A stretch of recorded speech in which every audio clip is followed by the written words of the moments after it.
1 through 29. Again, we're reading through the Bible Projects Read the New Testament in a Year plan on Bible.com and YouVersion.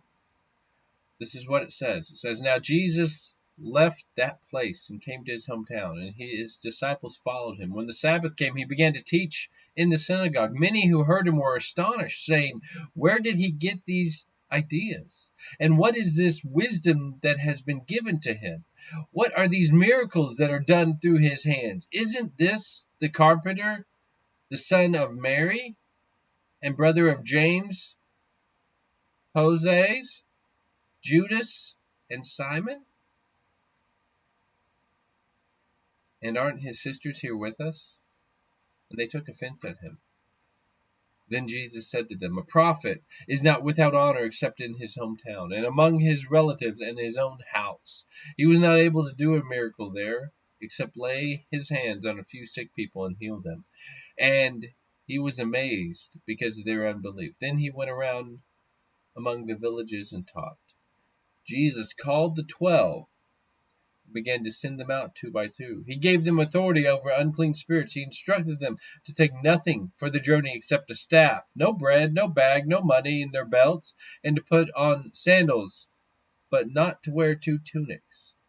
And he said to them, 'Wherever you enter a house, stay there until you leave the area. If a place will not welcome you or listen to you as you go out from there, shake the dust off your feet, your testimony of your feet as a testimony against them.' So they went out and preached that all should repent. They cast out many demons and anointed many sick with oil and healed them. Now King Herod heard that this, for Jesus' name had become known. Some were saying, 'John the Baptizer has been raised from the dead, and because of this, miraculous powers are at work in him.' Others said he is Elijah. Others said he is a prophet, like one of the prophets from the past. But when Herod heard this, he said, 'John, whom I beheaded, has been raised.' For Herod had sent men, arrested John, and bound him in prison on account of Herodias, his brother Philip's wife, because Herod had married her. For John repeatedly told Herod, 'It is not lawful for you to have your brother's wife.' So Herodias nursed a grudge against him and wanted to kill him, but she could not, because Herod stood in awe of John and protected him, since he knew that John was a righteous and holy man. When Herod heard him, he was thoroughly baffled, and yet he liked to listen to John.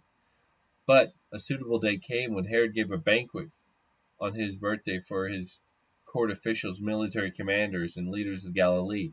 When his daughter Herodias came in and danced, she pleased Herod and his dinner guests. The king said to the girl, 'Ask me for anything you want, and I will give it to you.' He swore, 'Whatever you ask, I will give you up to half my kingdom.'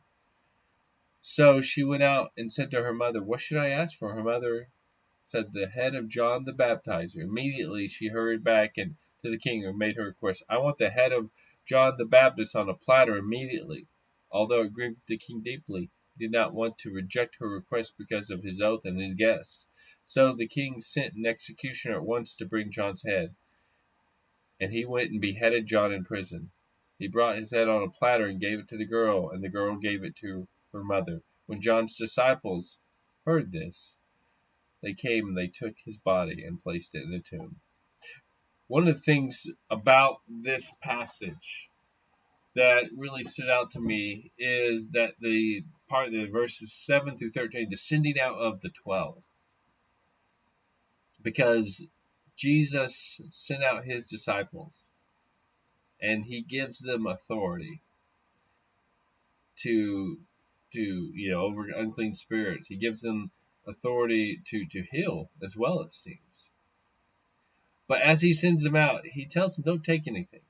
Take a staff, take your sandals, but don't worry about food, don't worry about clothes, don't worry about money, don't even wear 2 tunics. He said, wherever you go,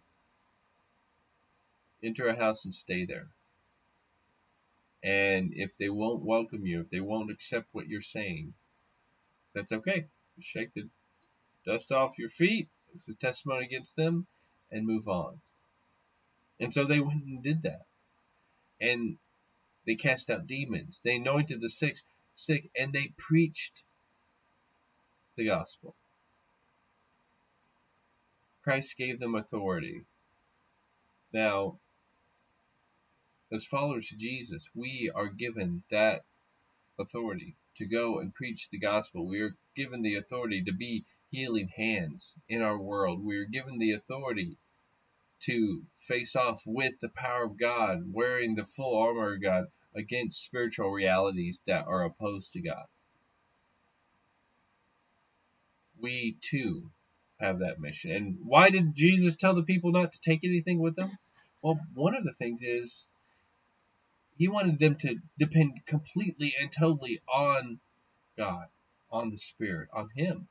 And if they had taken stuff, we're okay. We'll do this in our own power. But by not taking it, they were even more cognizant of their dependence on God.